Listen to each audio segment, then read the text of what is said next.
Everyone joining. We're just going to take a minute to let folks enter the room and we'll start shortly.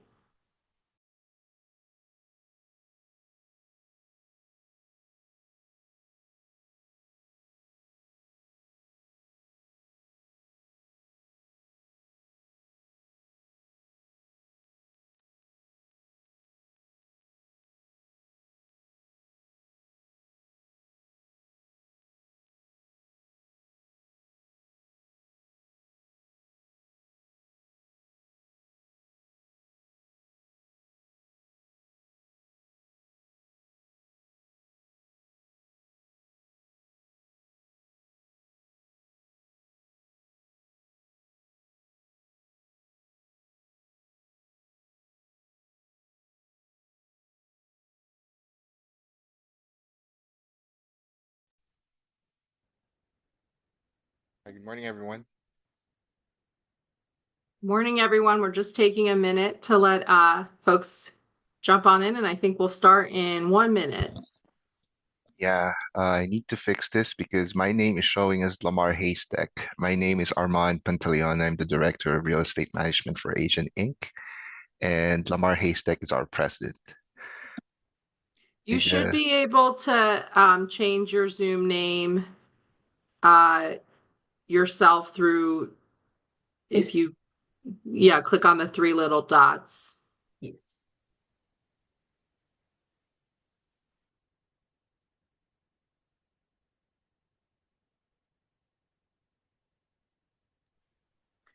right, I think we're going to go ahead and I'm seeing a bunch more folks trickle in, but we are 2 minutes past, so I think we're going to go ahead and get started. Welcome, everyone. My name is Sarah Brundage. I'm the president and CEO of the National Association of Affordable Housing Lenders, or NAAHL. We are so thrilled to have so many of you with us today.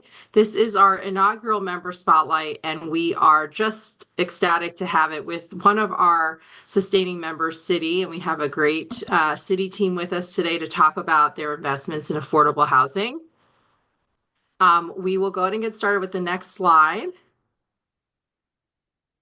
So in today's agenda, I'm going to just share a little bit about NAAHL. This webinar, as you know, is open to the public. So we have a lot of new faces here, which is great, and our members. And then I'm going to really turn it over to our Citi team to share their presentation.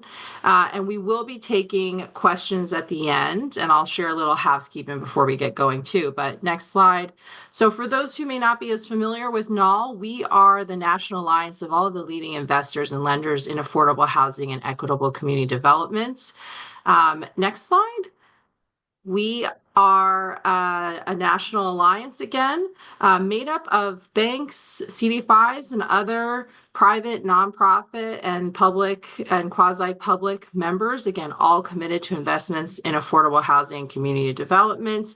And this graphic here just shows how our member alliance really represents that public-private partnership model, with about half of our members, again, being banks and private investors and lenders, and half being CDFIs, nonprofits, and other public and quasi-public lenders in affordable housing. Next slide. So today in this first member spotlight, again featuring Citi, you're going to hear from Michelle, Barry, and Adam, and we'll get more into intros in a second. But I also wanted to share some quick housekeeping. This is a large Zoom, so we do ask that folks stay muted just for the continuity of the presentation. That being said, we're eager to hear your questions. So this is a great opportunity for you to snap this QR code, and this is a portal through which you can submit your questions throughout the presentation. We will share this QR code again at the end. Another way you can submit questions, or if you're having any technical issues, is to email nahl@nahl.org. And we'll be monitoring that throughout. But again, take a moment to snap this QR code, and this will be your portal to submit questions. And we will go from there. So with that, it is my pleasure to introduce Michelle Thornhill, the head of U.S. Community Relations at Citi, who's going to kick us off. Thank you, Sarah, and welcome all. I am excited to be here with you today. At U.S. Community Relations, we bring all of Citi's assets to life in markets across the U.S. to catalyze positive social impact and enhance city's reputation by leveraging philanthropy, supporting access to financial services, engaging employees in community, and helping fulfill CRA regulatory priorities. Citi is a proud member of NAAHL, and our own Brandy McHale, who is the head of community investing and development at Citi and president of the Citi Foundation, is a member of the NAAHL board of directors. We benefit from the insights that NAAHL routinely provides to their membership, whether through their annual conference or monthly membership calls. So we are delighted to kick off as an inaugural member spotlight series, which will focus on our approach to supporting affordable housing development across the U.S. You will definitely hear from my colleagues, but I wanted to share a few insights around Citi's commitment to this important area. At Citi, we recognize that safe, affordable, and stable housing is a key contributor to the economic and social well-being of low-income households and communities around the world. As a leading financial institution, we have an important role to play in financing and facilitating the development of affordable housing in low and moderate income communities around the world. At Citi and the Citi Foundation, we use our global network and resources to find and fund lasting solutions to this societal issue. We are addressing housing insecurity in multiple ways by leveraging our business, our voice, our people, and the Citi Foundation philanthropy to support innovative solutions globally. Citi colleagues lend their talent and expertise in support of housing education, including homebuyer counseling and expanding our homeownership outreach through collaborations with diverse realtor organizations and nonprofits. Building on longstanding support for economic opportunity programs that include affordable housing solutions, the Citi Foundation's second Global Innovation Challenge, launched in 2024, focused specifically on addressing homelessness around the world. With this cohort of 50 community organizations selected through an open request for proposals, we seek to provide catalytic funding that helps pilot or scale a solution that directly impacts the lives of individuals, families, and communities facing or at risk of experiencing homelessness. Finally, we finance and facilitate housing solutions, from helping affordable housing developers acquire, construct, rehabilitate, and refinance affordable housing, to making equity investments in companies developing innovation housing solutions, to leveraging capital markets for investments that support affordable housing projects. The Citi Community Capital Team leads our affordable housing finance activities. The team has served 129 clients in 152 cities in 34 states across the country. And as of 2024, we have been recognized as the #1 affordable housing lender for 14 consecutive years. We often partner with other financial institutions and local nonprofits on the development and financing of our various projects. Today, you will hear from my colleague, Barry Krinsky, National Production Manager of the Citi Community Capital Team, along with Adam Weinstein, who is the CEO of Phipps Houses, the largest and oldest not-for-profit developer, owner, and manager of affordable housing in New York City, who will also share his experience collaborating with Citi to support affordable housing development. Thank you again for joining us. And before I turn it over to Barry, let's watch this video.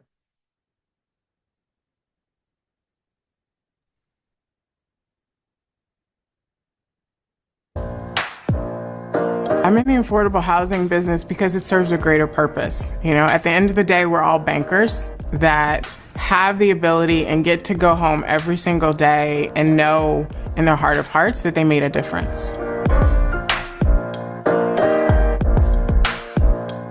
I think it's paramount that every individual in this country have access to safe, affordable housing. It's a right. It should not be a privilege. It's a mission and a focus that is personal for me. many of the individuals that we serve are persons of color. And so it's incredibly important that we work tirelessly to help ensure that all individuals, not just persons of color, but all individuals that are housing insecure have an opportunity for safe, sound housing.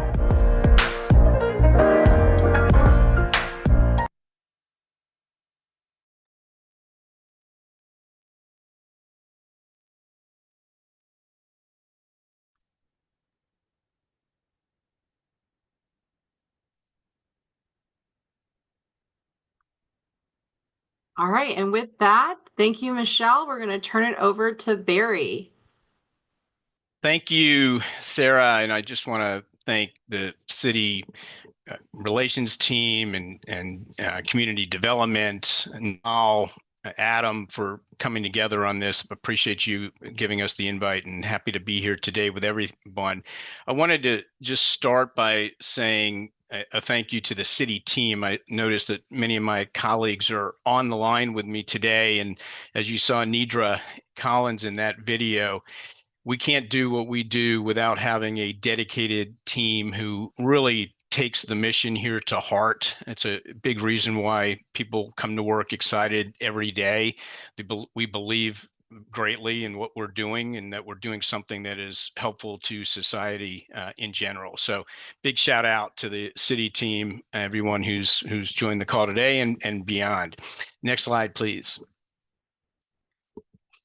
You've all seen in the headlines, we see it day in and day out on TV, in print, in electronic media, that we are in the midst of an affordable housing crisis. And some of the headlines that you see on this page, more homelessness, there's a lack of rental units available for people who need them most.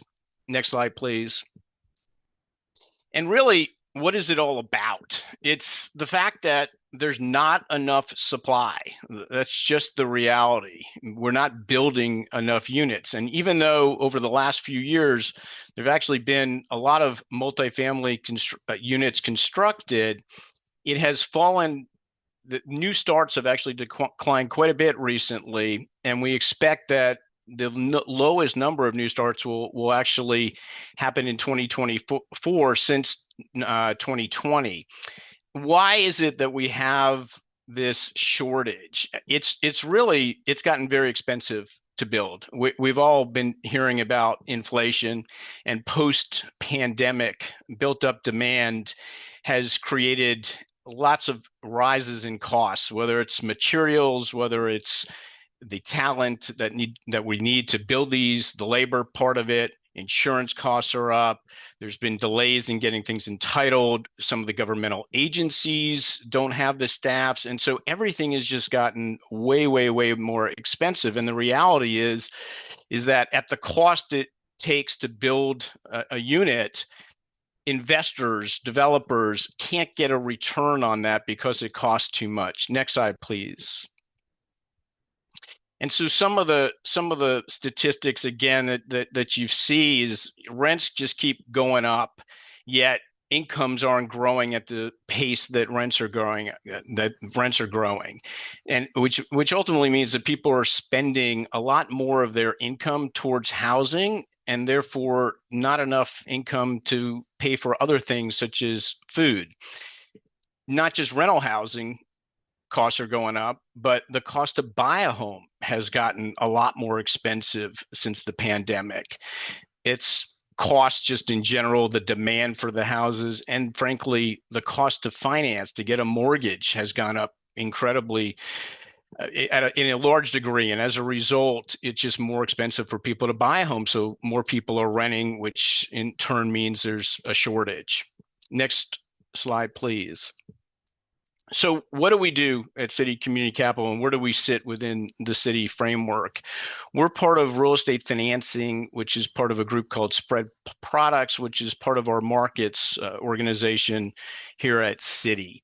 And we're very focused, along with our brothers and sisters in these other groups, in providing financing and investments that help to help us try to solve in some part the affordable housing crisis. Next slide, please.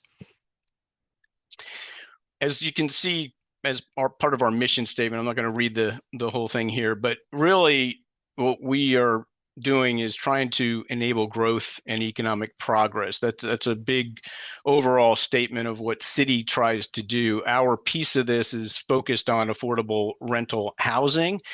And what we want to try to do is bring great solutions to our clients, many of which are nonprofits, as well as for-profits, as well as government agencies, bringing our creativity, bringing our balance sheet, sources of financing to try to help get these affordable housing rental developments done so that we can help the supply shortage in the U.S. Next slide, please. Okay, so more specifically, we've been the #1 lender in the country for affordable housing for the last 14 years. I'm not going to make any predictions about the 2024 year yet. Those stats haven't come out yet, and keeping my fingers crossed. But we can't do that without having great clients like Adam, who we work with very collaboratively on coming up with solutions that help get these properties built. Again, work with a variety of clients. The pleasure of working with Phipps, is a really top quality nonprofit that has all of the infrastructure that for-profits have and are able to execute their plans, build the properties, bring them to fruition, operate them extremely well, and provide some services that are very unique that I'm sure Adam will talk more about. Next slide, please. So we have a focus, we're nationally focused, but we have a particularly strong focus on 6 core markets: New York, DC, South Florida, Chicago, Los Angeles, San Francisco. That is where our bank branch network is located. And as a result, we have Community Reinvestment Act goals. And in addition to that, we want to put our dollars out where we have our employee base and our branches. And so we have a particular focus on doing lending and investing in these markets, but we like, as long as it has an affordable housing bent to it, we like to do that business across the country. Much of what we do is on the lending side. A lot of it is new construction, and we finance transactions with taxable and tax-exempt loans. Next slide, please. In project finance, which I lead our efforts in, you can see we do construction financing, permanent financing, as well as we're an agency lender with Freddie Mac and Fannie Mae, who are both permanent lenders.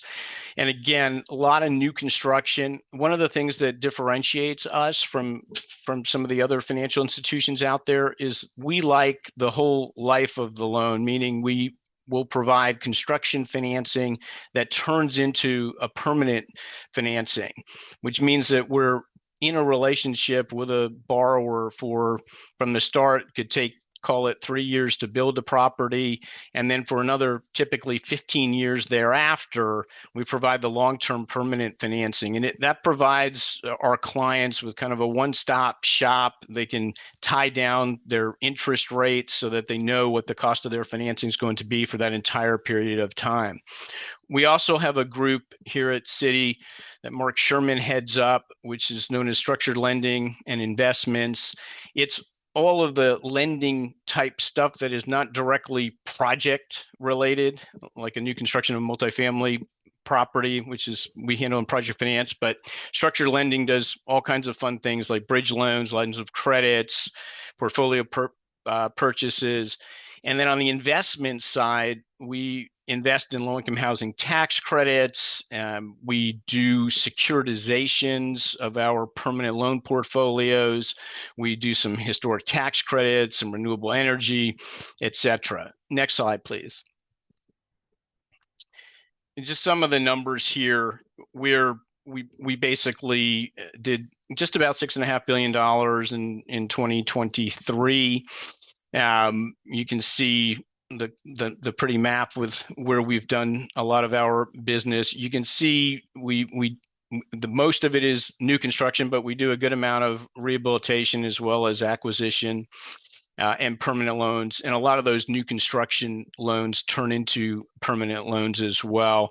We're also active with Fannie Mae and Freddie Mac. And in 2023, we financed almost 36,000 units. Next slide, please. So how does it break down? Everybody has different definitions of affordable housing, and we kind of think of it in these four different buckets. You have subsidized housing, such as public housing, and we work with public housing authorities on these transactions where HUD is providing a rent subsidy. Typically, the tenant pays 30% of their income, and HUD will pay the remainder. And usually that is for tenants that are earning from 0 to 80% of area median income, with some really extremely low income tenants being the focus there. We've worked on a lot of those transactions and continue to do so. Affordable is in a bucket which these days I would say goes from up to 80% of area median income. And a big, probably the biggest piece of affordable housing is financed with low-income housing tax credits, which allow for, on average, 60% of the units 100 on average, all the units have to be at 60% of area median income or less. You can go up to 80 if you have lower income units, say at 50%. You can average it together as long as you don't exceed 60% in total. That's a lot of what we do. Sometimes you mix the affordable with some market rate, with some other above LIHTC rents, which we talk about workforce housing. Generally thought of as 80% to 120% of the area median income. So it's above the low-income housing tax credit levels, but still below generally what the market is. And then market rate, unrestricted rental housing. Next slide, please. Low-income housing tax credits, it's, again, one of the largest resources that we've had. Some of these statistics are a little old, but almost 3.25 million households were created between 87 and 2019. There's about $20 billion of tax credits that get invested every year into affordable housing.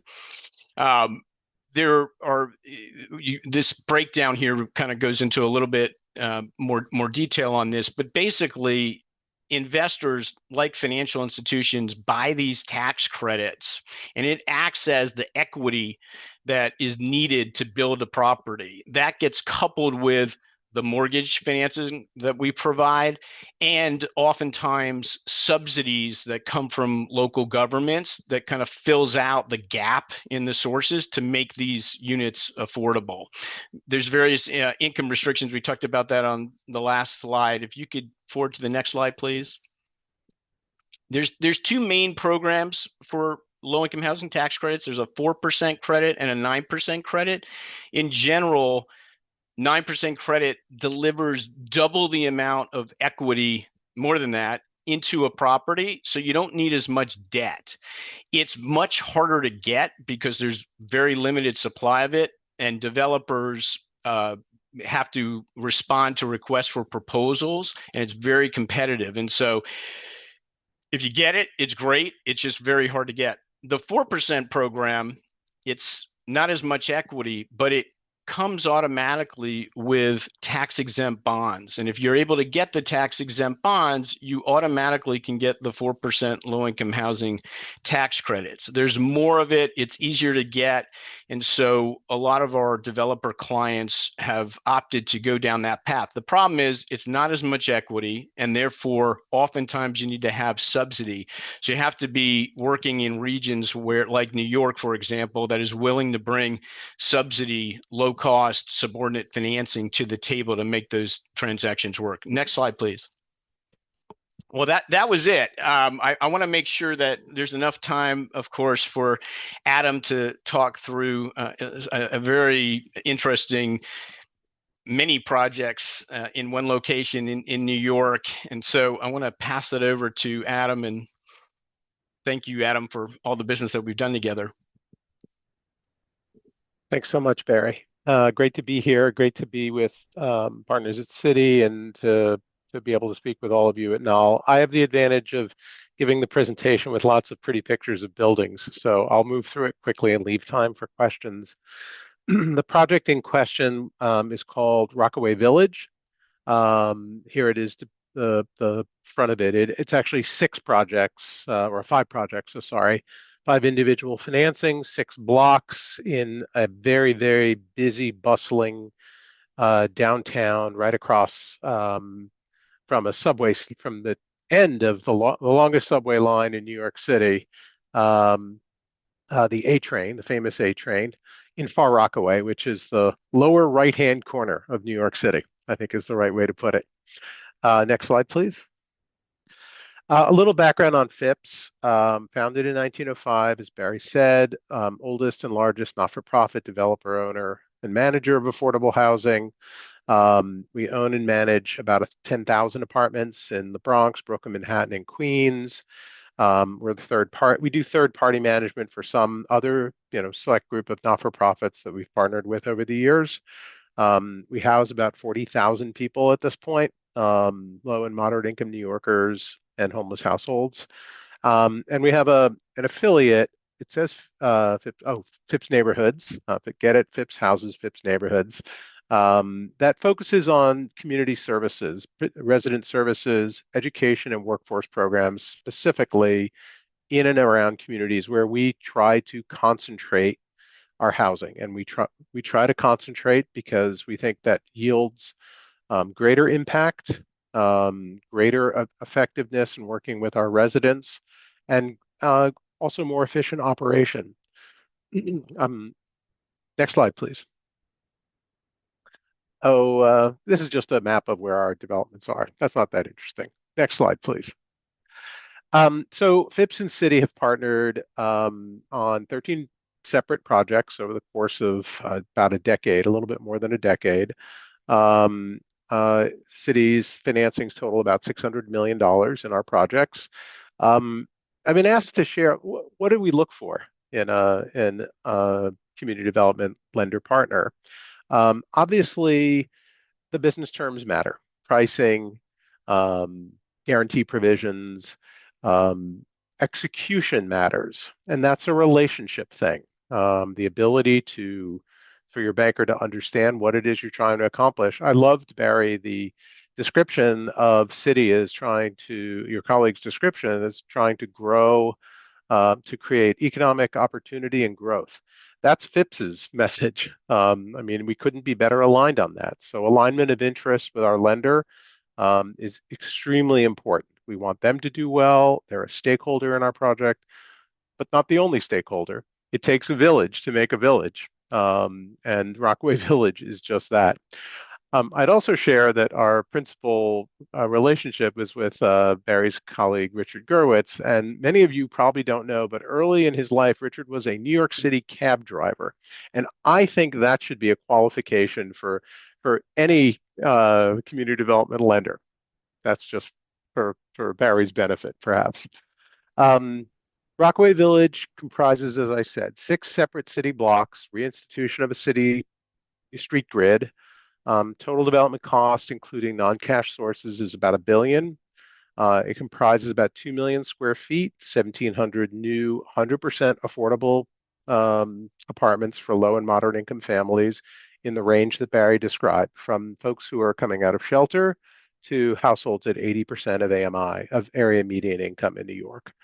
The site also includes about 125,000 square feet of commercial, about 100,000 of commercial, and about 25,000 of community facility. It is, as you'll see in a moment, it's in a key downtown location. So making sure to give shopping opportunity, healthcare facilities, a grocery was extremely important in this location. It's a part of New York. While there is subway access, it's a part of New York where people have cars. So we built 590 new parking spaces. To be honest, I think we should have built fewer, but that was a requirement. And as part of the development, you see in the next slide, please. actually, I'll show it in a moment. We also built a public plaza. This is the site as it was. As you can see, quite an underutilized 1950 vintage shopping mall, complete with the George Jetson vintage shopping center sign. I really wanted to keep it. I was outvoted. Next slide, please. Here's just a picture of how desolate the place was. A lot of pavement right downtown. Slide, please. This is what we came up with. And what you were just viewing is at the left side of the photo. And that was also the original shot that I showed you. And you can see in the red, one of the stakeholders in this project was the landowner. We had to persuade them to sell us the land. And the way that we did was to rebuild and add built retail for them. And that represents the red shaded ground floor level. So we built 100,000 square feet of brand new street facing retail with about 5,000 customers, about to show up, and a series of buildings along a central spine that sort of moves from left to right. The public plaza is between the first two buildings, and the rest are city streets. And as you can see, the way it fits in the neighborhood, it does reinstitute a grid, which is sort of the classic New York City street alignment in this neighborhood. It masked the buildings, put the biggest buildings toward the center of the development, and left the scale a little bit smaller and more contextual at its edges. Next slide, please. Here's that same shot twisted slightly. As you can see, the one on the left shows the entire development as it was built out from bottom to top. And then on the right side, I've included this to show, and it may be a little hard for you to see on your screen, we believe very strongly at Phipps that people really can't live in affordable housing if they don't have a doorman. And so each of our developments, each of these 6 blocks is keyed around a single point of access. They may be multiple buildings with a landscape courtyard in between, but they're entered through an attended lobby. It's security at night, it's a concierge during the day. So it's both safety, security, it's humanity, because when you buzz to go into a building, you don't talk to people, whereas in a lobby with a doorman, you sure do. It's package taking. The tenant has an issue, they can they can enter a work order right there. It just changes the character of the housing. And of course, it's expensive to have a doorman. You can't do that unless you're building 1,700 apartments and can absorb and amortize that cost. Next slide, please. This is that same, what was shown in plan is now shown in an axon. To the bottom left, you'll see the subway line ending. The street that runs almost perpendicular to that is the busy shopping street. So we really complete what was a huge gap in this shopping street. From the top of the building, you have beautiful views all around of the ocean. You can see all the way to Manhattan. It's really quite stunning. Next slide, please. Again, that same shot that we saw earlier, the public plaza at the central component, continuing as a street beyond the public plaza. Next slide, please. Again, just another, I'm just going to run through these quickly. Here's one of the 2 public plazas, and you can see the ground floor retail is integrated. We kept the beautiful white building to the right of the slide as a complement and tried to create a little vest pocket, there's a small coffee shop that's opened at that corner and has tables outside. Across the street is a brand new New York City Public Library as well. Next slide, please. And here's the shot of the public plaza looking from north to south, so looking out toward the subway. A kiosk is going up shortly, tables, chairs, a kiosk for coffee, and sort of people running to the subway can grab a coffee and something to eat or sit and lounge in the public plaza. Slide, please. So here, this illustrates the single point of entry. So the glassed-in area is the concierge, mailboxes, package delivery. Within that courtyard, however, slide please. Well, here's a depiction of the lobby. This one happens to be 2 stories because the retail is on the ground floor. Slide please. Again, another depiction of that same the lobby across the way from the one we just showed. Slide please. More photos again of sort of the interior of the public areas of the building and a shot from one of the apartments looking out at the public plaza. Slide. So as you enter through that single point of entry, you enter a courtyard like this, and it's a classic New York City form. You enter through a single point, but then each of the buildings, each of the cores of the buildings, where you have your own building. So while it may be a 300-unit building, it feels like 3 100-unit buildings. And so the floor plates are relatively small, relatively few apartments per elevator core, the opportunity to be outside, play equipment for kids. It's really quite a lovely public space or semi-public space because, again, this is not open to the public. This is just for your cluster of buildings. Slide, please. Here's a perfect example of the building, and the fellow is walking to his building in the distance, but his neighbors live in the building that he's walking under, and then it's taken from a third building. Slide, please. I think we've seen that before. That's and you can see let's go back to it. You can see the retail is actually at 2 levels. On the second level is entirely a New York City Health and Hospitals Corporation public health center for ambulatory care in the community. And that's it. Thank you. So Barry, I'll kick it back to you. Adam, thank you for that.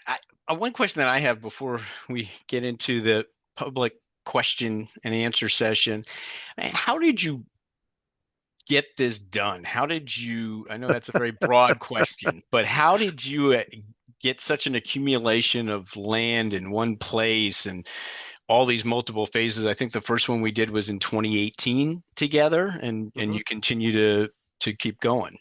That's right. That's our strategy. As I said earlier, it really starts, economic opportunity and growth starts very, very small. And, you're doing it at a macro level, we're doing it at a micro level. But there are still elements of scale. So we look for large assemblages of land. In this case, we bought, and I said we sort of synthesized a purchase by delivering back built retail to the property owner.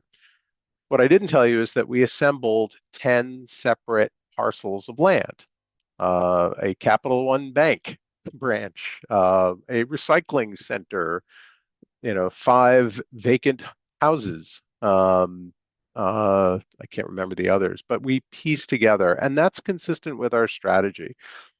It may not be that we're able to finance the whole thing at once, and thus we have to do projects in phases. And there comes a cost with that, multiple, reiterations and redundancy of cost, on doing 5 transactions as opposed to 1 large transaction. But we have the time and patience to do it over a period of time. The other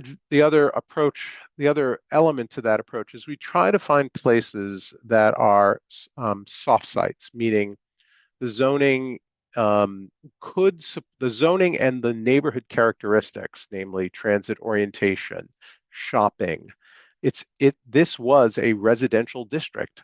It felt like one. It just wasn't zoned to support this. So we're not afraid to buy land and then undertake New York City's perilous, political, challenging rezoning procedure known as the Uniform Land Use Review Procedure, or ULURP, which connotes indigestion, and that's very accurate. But at least in New York, affordable housing is not a NIMBY issue, and I'm proud to say, in this city that there are small NIMBY issues that come up in the neighborhoods, but we really coalesced a group of stakeholders, local officials, convince the local officials that this was a worthwhile project. And lining up public and private capital became relatively easy once that was done. Does that answer the question, Barry? That was great, and just wanted to highlight one more thing a little bit because I do think it's one of the ways in trying to control costs, being able to do a land lease. Tell us just a little bit about that. Well, actually, land leases don't work that well in affordable transactions because there's not, for a variety of reasons. Our public lenders aren't keen on it. Their financing is permanent. Secondly, there's not a lot of cash flow, and a lease requires that. In this case, we used a lease. This is going to get maybe too much, so stop me if it's too much. We built the project on a ground lease, but at the completion of the property seller's retail space, we imposed a condominium regime, and we had a put option. They had a call option to swap the ground lease essentially for condo units. So for a long-term landlord, these folks had owned the property through two estates since 1950, and they would have, if we had paid them cash, they would have had a huge tax bill.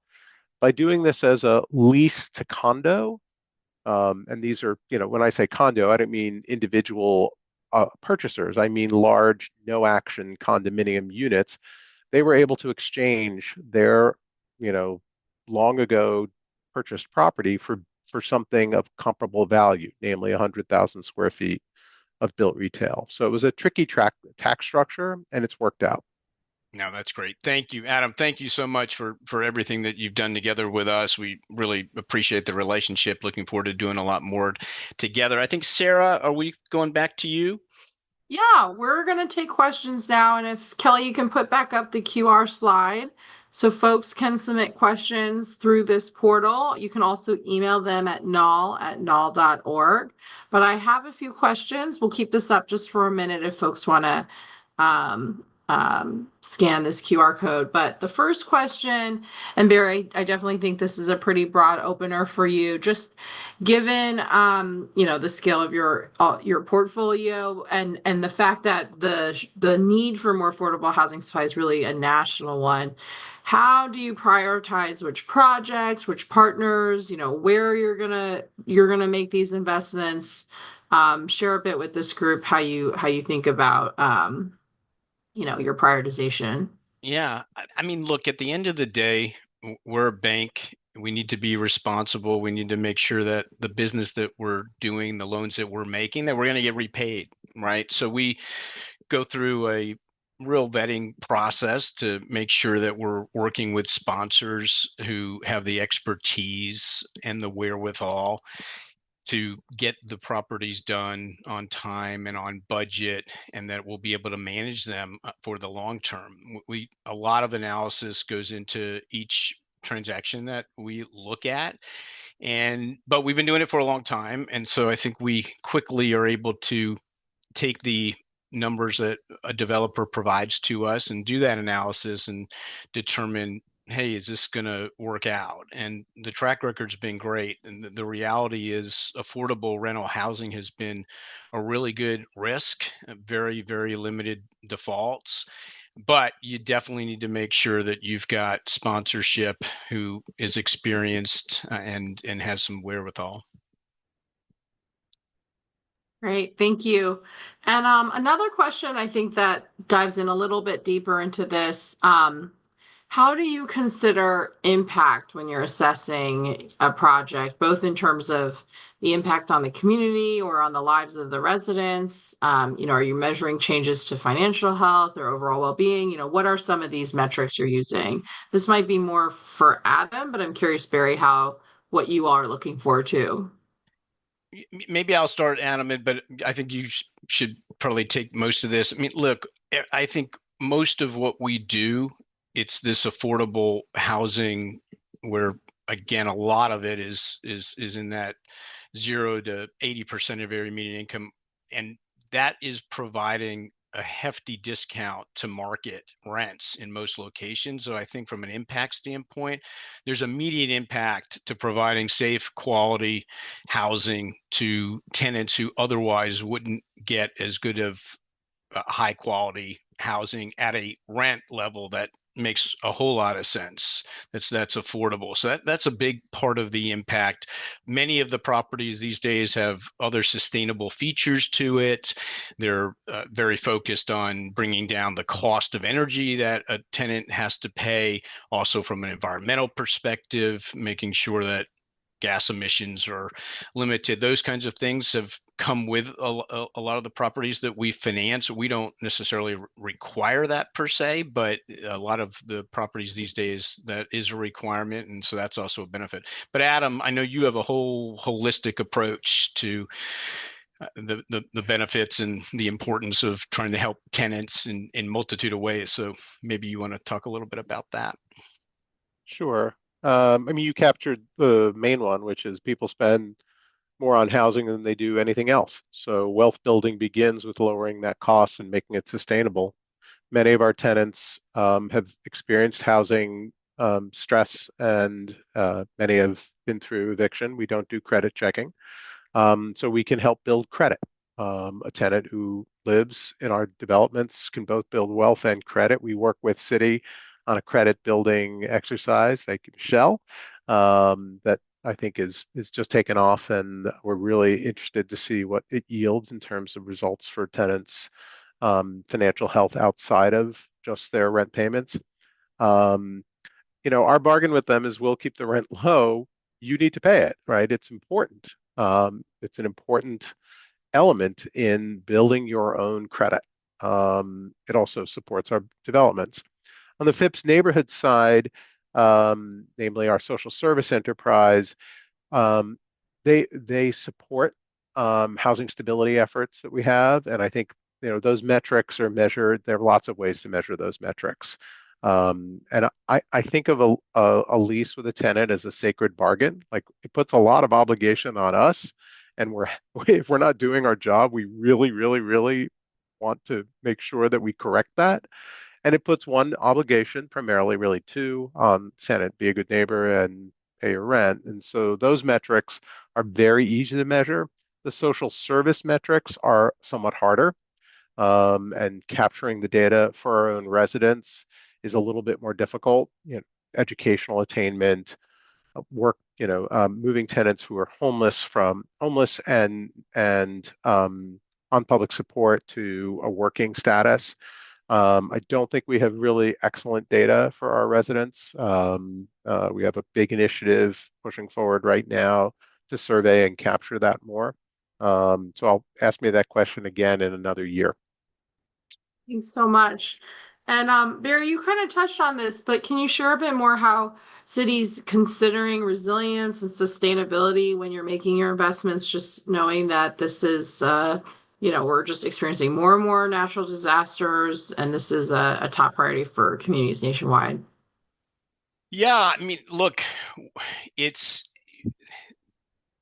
for good or for bad, a lot of the demand, I mean, there's demand every place these days. And if you go to a lot of the coastal regions in particular, bigger populations, even more demand, for good or for bad, they tend to be susceptible to natural occurrences such as wildfires, hurricanes, tornadoes, and you want to try to have properties that are built in ways that can sustain themselves. An example, I mean, Florida, I live in Florida, in South Florida, and we've been really fortunate over the last several years of not having too many crazy hurricanes. There've been some, and they've missed South Florida. They've got other parts of the state where there's been some real damage. But the storms that have come, most of the building codes, for example, in Miami-Dade County,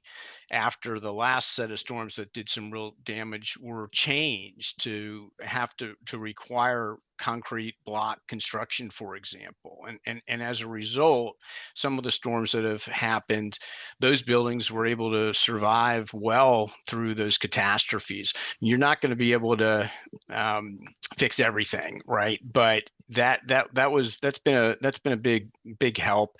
We look at those features. We want to make sure that they can be insurable. Some insurance has gotten tougher, and if you don't build in some of those features, what's that?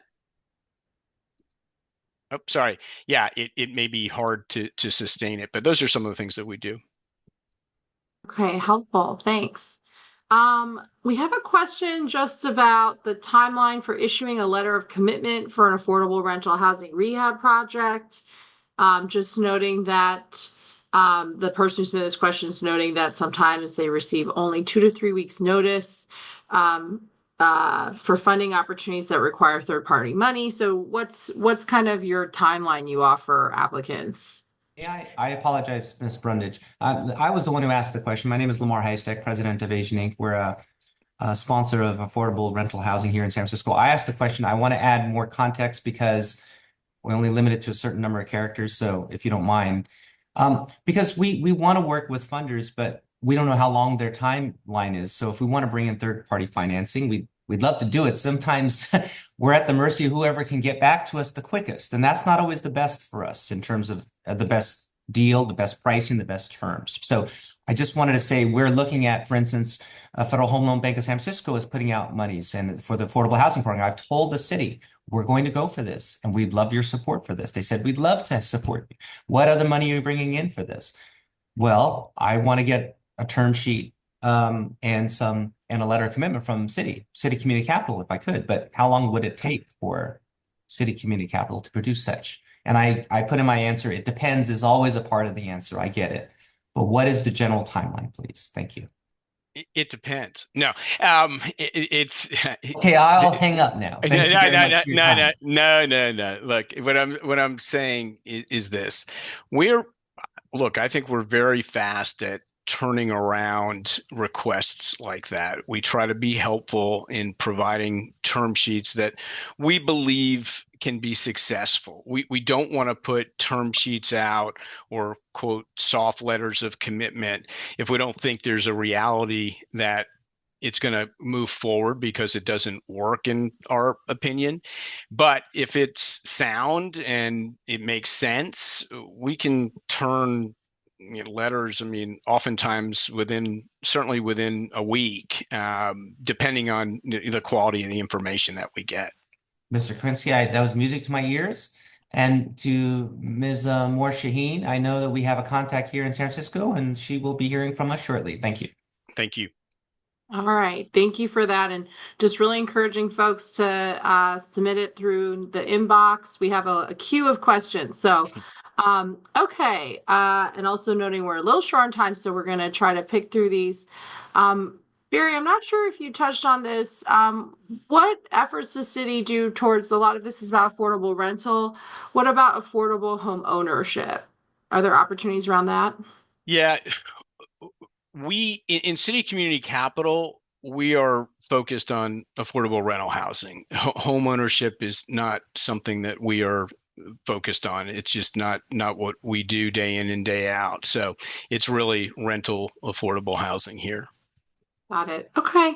But Sarah, I can jump in. So through our strategic markets or home lending, we do have programs that are focused on affordable home ownership, from lender paid assistance, type of programs that provide lender closing costs. We are working with our diverse realtors across the country, particularly in our core footprint markets, and working with homeownership counseling agencies to make sure that people are prepared and ready. So a lot that we're doing that pairs nicely with the work of our Citi Community Capital and working with organizations even like Phipps Development in terms of helping their residents who may be interested in home ownership, helping them to get qualified for that as well. Great. Thank you, Michelle. All right, and I have a final question, which I'm sure is everyone's most burning question, which is how can the various local community partners or CDFIs, nonprofits, developers engage with Citi on potential projects? What's the best pathway for them exploring opportunities with Citi? Yeah, I mean, I know we have a website. Charlene Miller will be happy that I'm saying the City Community Capital, I believe, .com shows up, and there should be a listing of all of the team members around the country who are located in different geographies, and just reach out to one of the bankers. If you don't get a hold of someone, you can always reach out to me as well, and I'll direct to the right person. Great. Next slide, Kelly. All right, well, we're going to go ahead and wrap, but wanted to share this. Thank you to everyone who joined us. Please don't hesitate to reach out to us if you have further questions. This was recorded, so we'll be posting this to our various channels, but you can get involved with NAAHL and also get more connected with Citi. And thank you for joining us. We hope you have a great rest of your day.